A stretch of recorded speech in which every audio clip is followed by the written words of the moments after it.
I told you that January 7th is not merely another date circled on your wall calendar, but the precise moment for which the heavens have been holding their breath since the day you were born. Imagine for a moment that the very atmosphere around you is charged with a silent expectation, a tension that you have felt but perhaps could not name.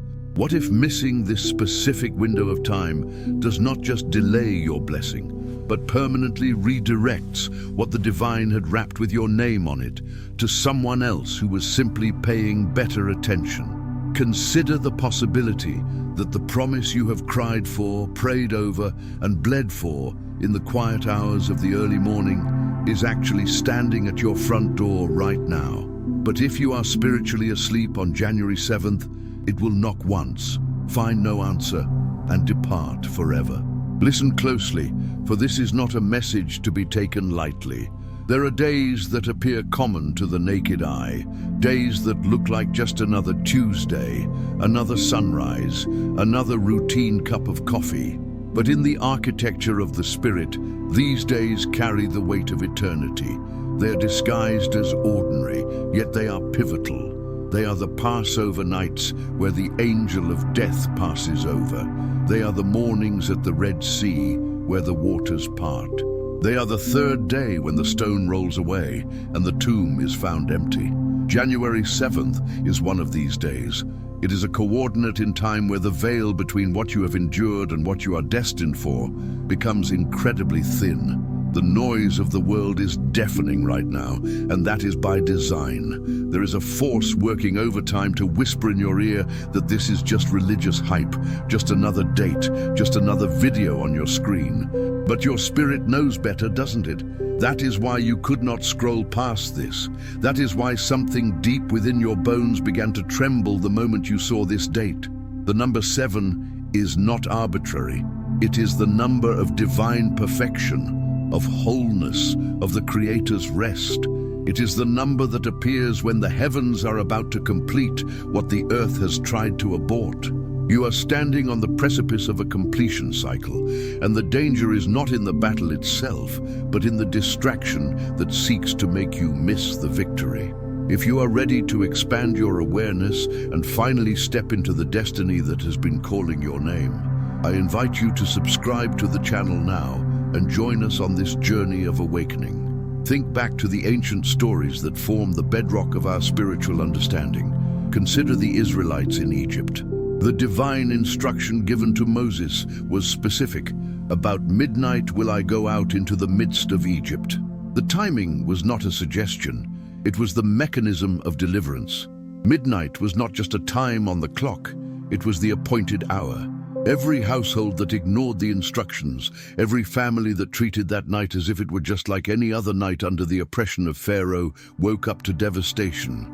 But those who listened, those who obeyed the specific instruction to mark their doorposts, walked out of centuries of slavery and into their destiny while their enemies were swallowed up behind them. January 7th carries this same weight. This is your midnight hour. This is your Passover moment. It is the turning point between the history you are leaving and the future you are entering. It breaks my heart to realize that the majority of believers, the majority of spiritual seekers, will walk right past this warning. They will treat January 7 as they treat every other day. They will wake up, check their notifications, complain about the weather or their finances, go to work, come home and go back to sleep, never knowing what they missed. They will never know that the door they had been banging on for years had finally clicked unlocked while they were distracted by the noise of the world. On this day, doors will either lock shut or swing wide open. Only those who are awake, truly awake, will perceive the shift. Only those whose spirits are sharpened enough to discern the movement of the heavens amidst the chaos of the earth will pass through. You might ask, why does the divine mark certain days with fire while letting others pass in silence? Why are there specific dates recorded in sacred texts? The 17th day of the second month for the flood, the 40 days of rain, the third day of resurrection. Why record the hour, the moment, unless time itself carries a specific frequency in the kingdom? You see, the Almighty does not operate by random chance.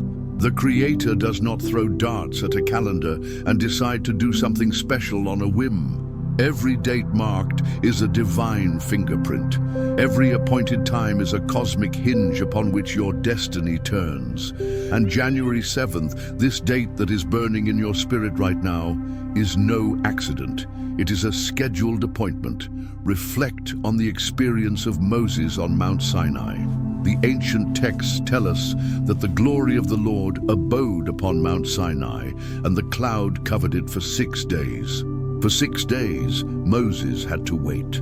6 days of staring into a glory he could not touch, a mystery he could not yet unravel. But on the 7th day, the appointed day, the voice called to Moses out of the midst of the cloud. Imagine if Moses had grown impatient on the 5th day. Imagine if he had said, "I have been here long enough, nothing is happening," and walked back down the mountain. He would have returned to the camp empty-handed. He would have missed the revelation that would govern nations for thousands of years. The timing was not just important, it was everything. Consider the story of Lazarus. When Jesus heard that his friend was sick, he did not rush. He deliberately waited. 2 days passed. People wept. Martha, overwhelmed with grief, complained, "Lord, if you had been here, my brother would not have died." It seemed cruel. It seemed like a missed opportunity. But the Master knew something they did not.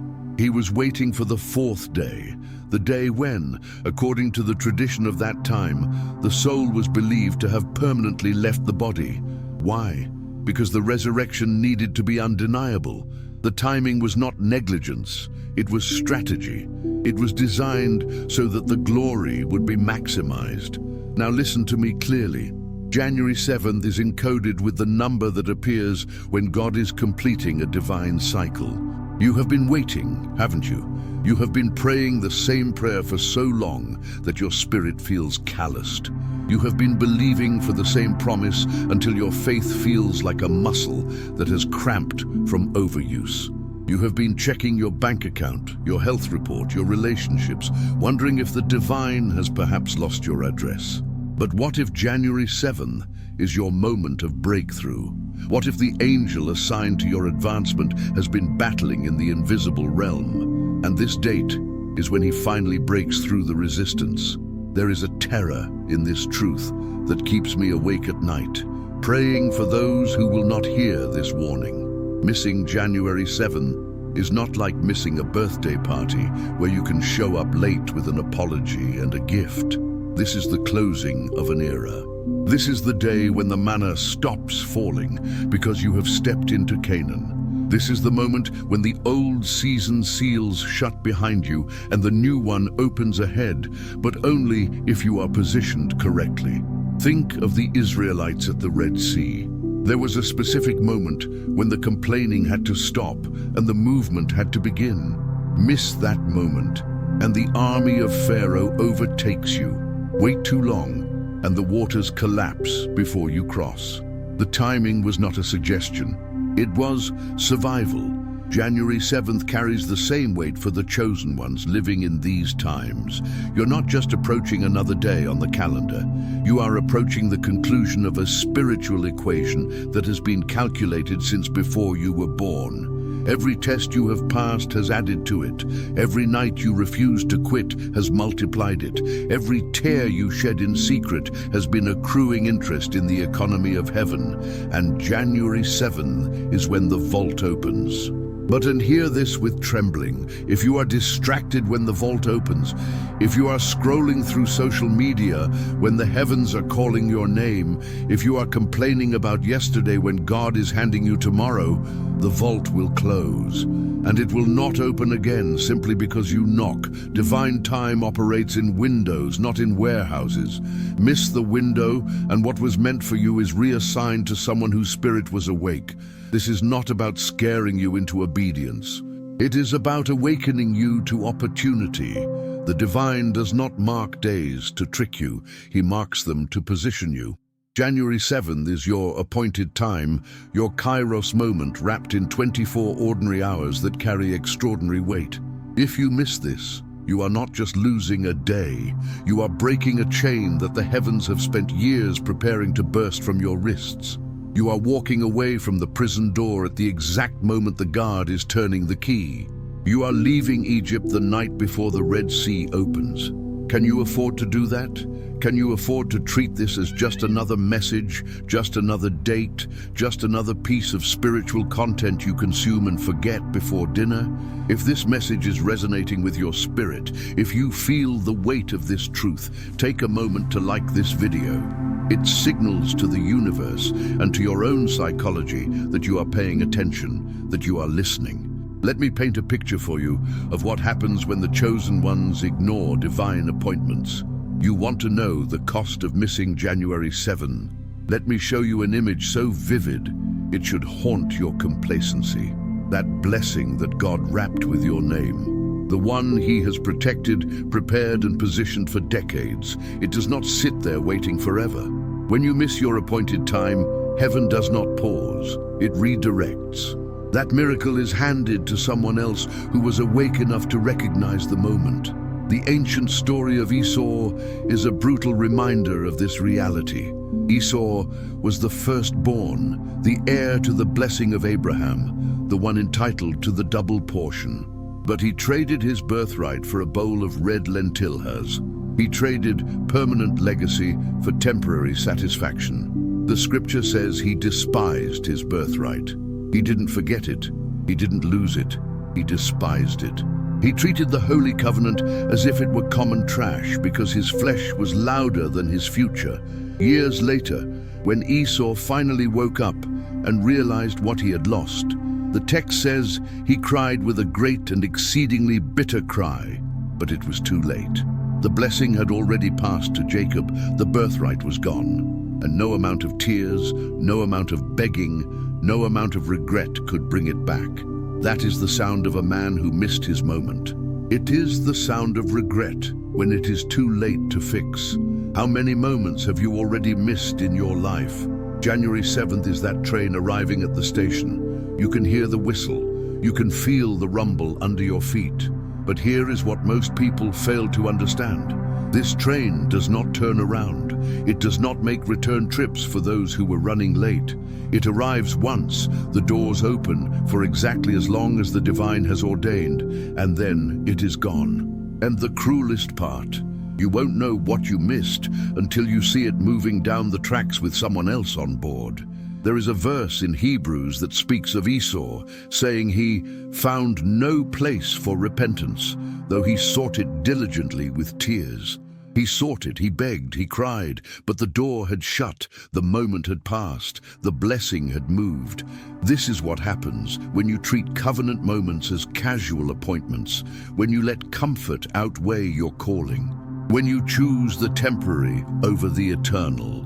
January 7 is not a suggestion, it is not a recommendation, it is not merely the opinion of a speaker or some mystical theory floating in the ether. This is covenant. This is the law of the kingdom. This is the invisible hand of the divine moving through time, creating specific windows where heaven and earth align. It is where the natural and the supernatural collide, where ordinary people step into extraordinary destinies. But only if they are awake, only if they are watching, only if they understand that some doors only open once. What would happen if the financial shift you have been praying for, the healing you have been believing for, the restoration you have been crying for, were all connected to your alignment on January 7? What if the divine has been orchestrating events, arranging circumstances, positioning people and opportunities, all leading to this single day?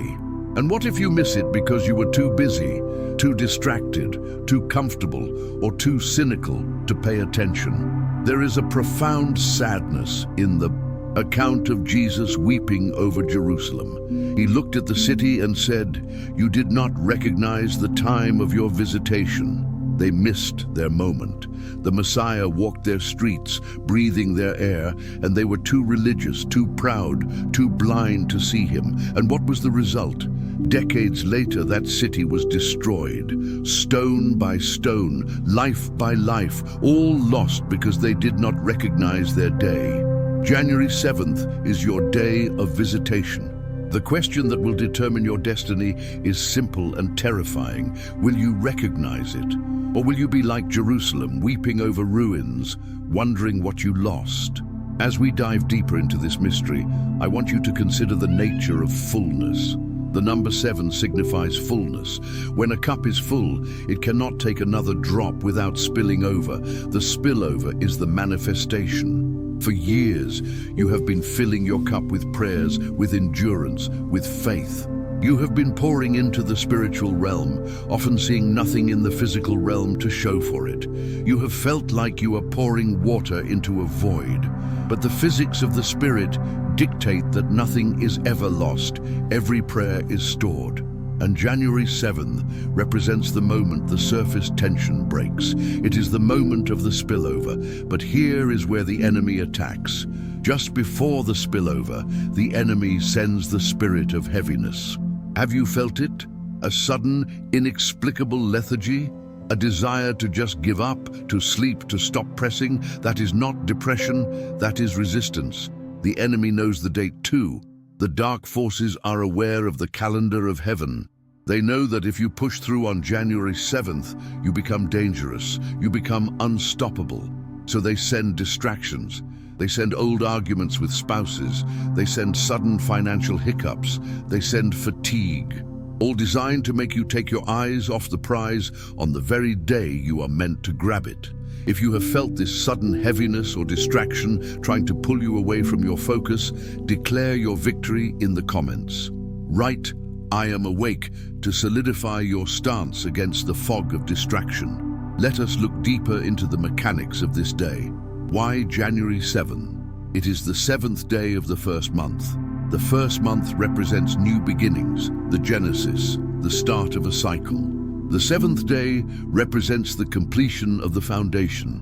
So on January 7th, you are completing the foundation of your new beginning. If the foundation is cracked because you were asleep, the structure of your entire year, and perhaps your entire era, will be unstable.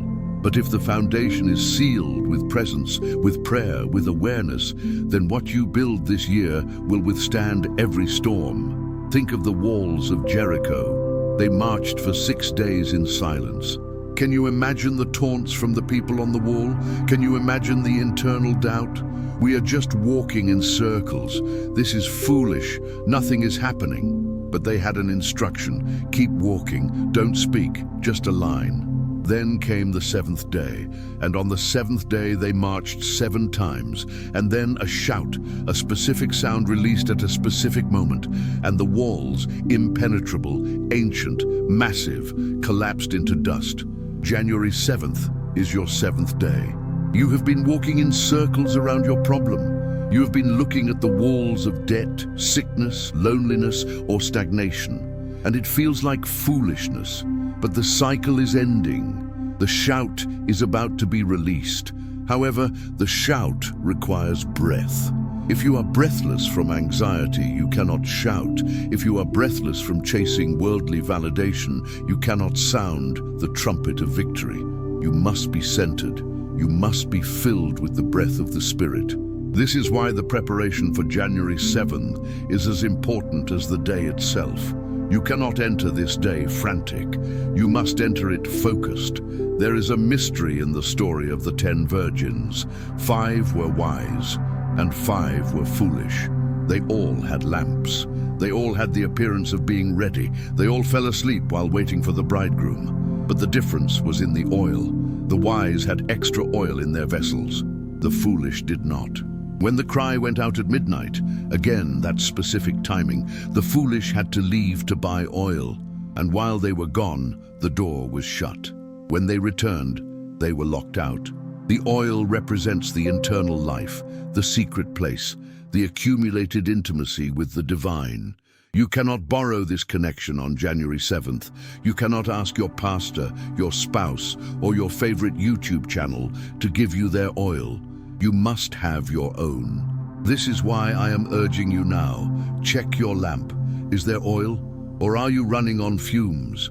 Are you running on the memory of a prayer life you used to have? Are you running on religious routine rather than living relationship? January 7th will demand oil. It will demand a reserve of faith. Because when the shift happens, it will happen fast. And if you have to run off to find your faith, you will miss the door. If you are determined to have your lamp full and ready, take a second to turn on the notifications bell. Ensure that you are alerted, that you are staying connected to the wisdom that keeps your oil replenished.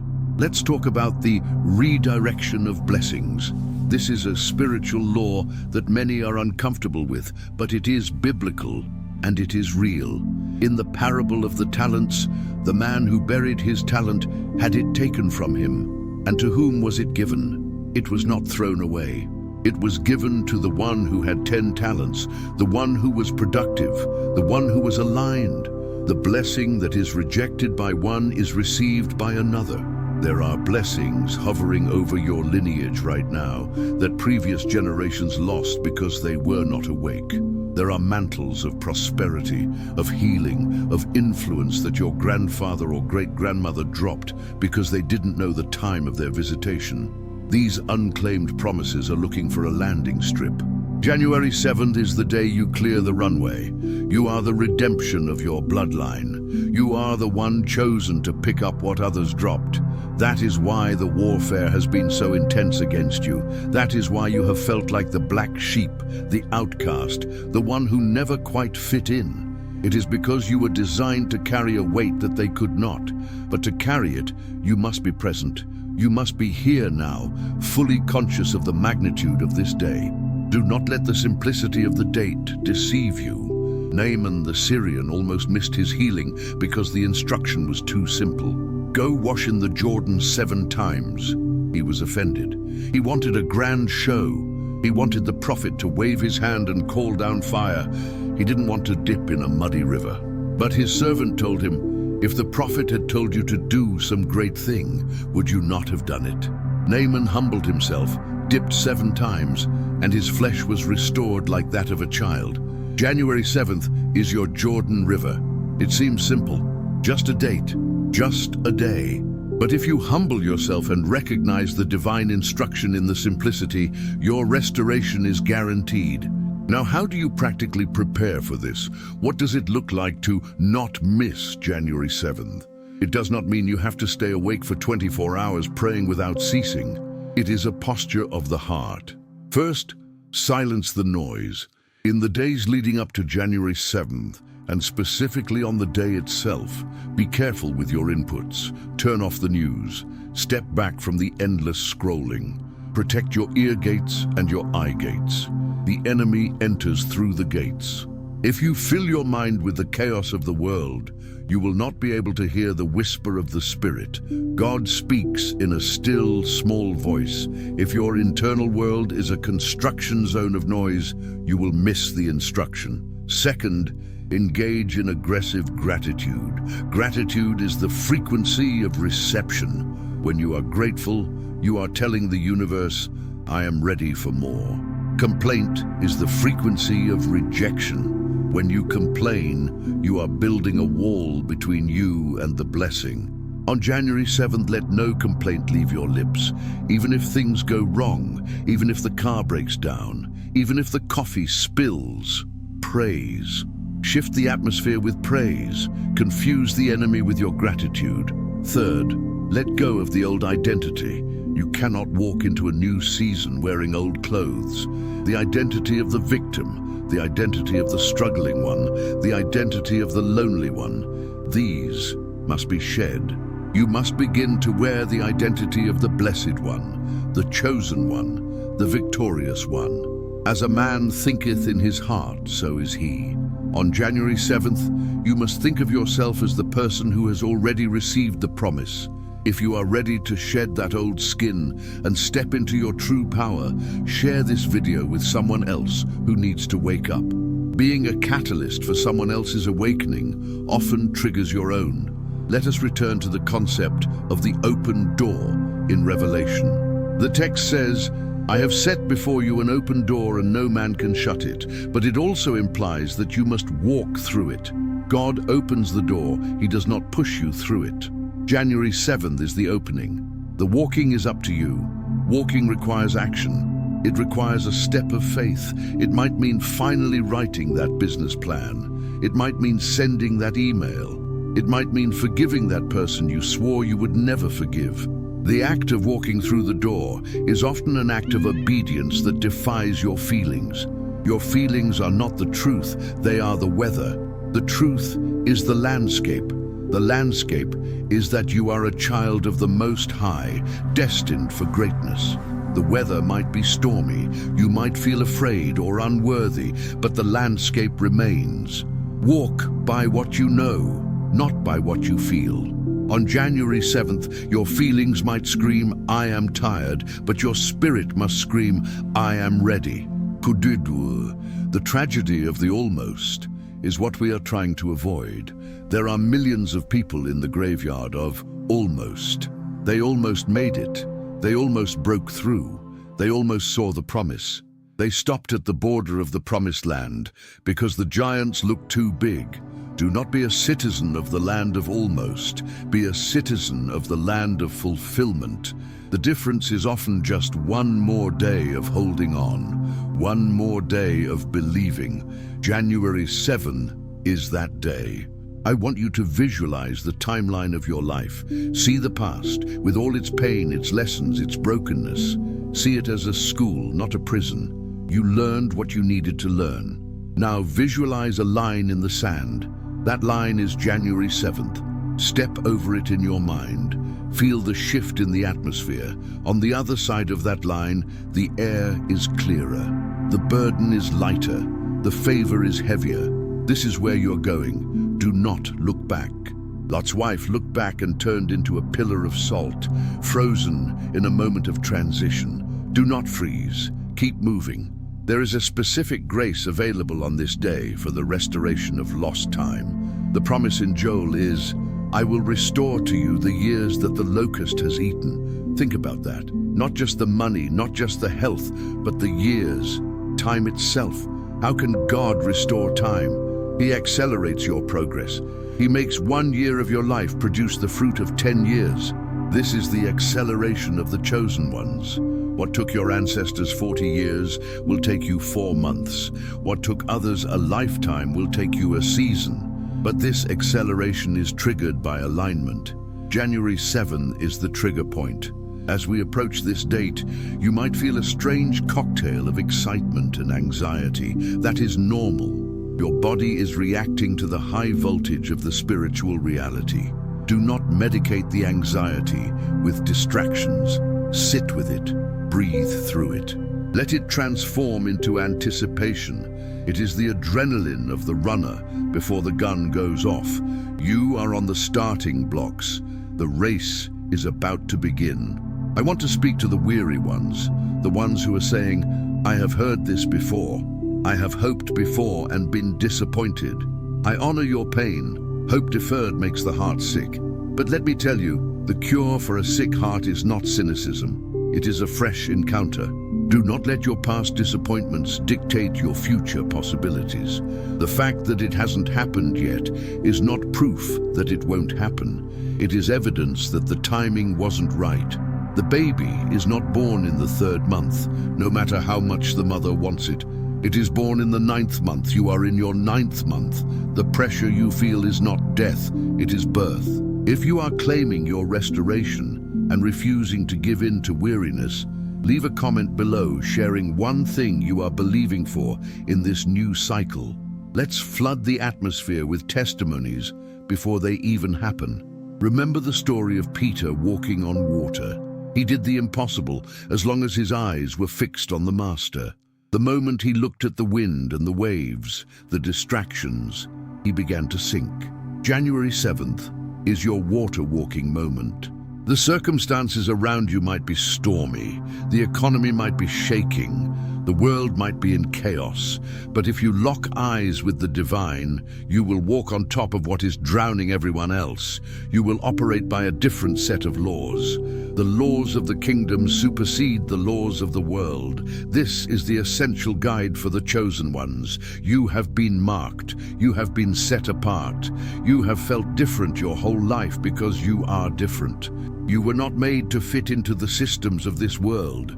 You were made to transform them. And transformation requires power. Power requires connection. Connection requires appointed times. This is yours. Do not let the enemy steal this from you. Do not let him whisper that you are too old, too broken, too poor, or too sinful. The blood has covered the sin. The grace has covered the weakness. You are qualified not by your perfection, but by your selection. You are chosen. So as January 7 approaches, set your house in order. Forgive quickly, love deeply, pray fervently, watch expectantly. The king is passing by. The scepter is being extended. Reach out and touch it. Let this message settle in your spirit. Let it be the alarm clock that wakes you from your spiritual slumber. The cost of missing this is too high. The reward of catching it is beyond your imagination. Everything God promised is on the line. The angels are ready. The cloud of witnesses is cheering. The door is unlocking. Will you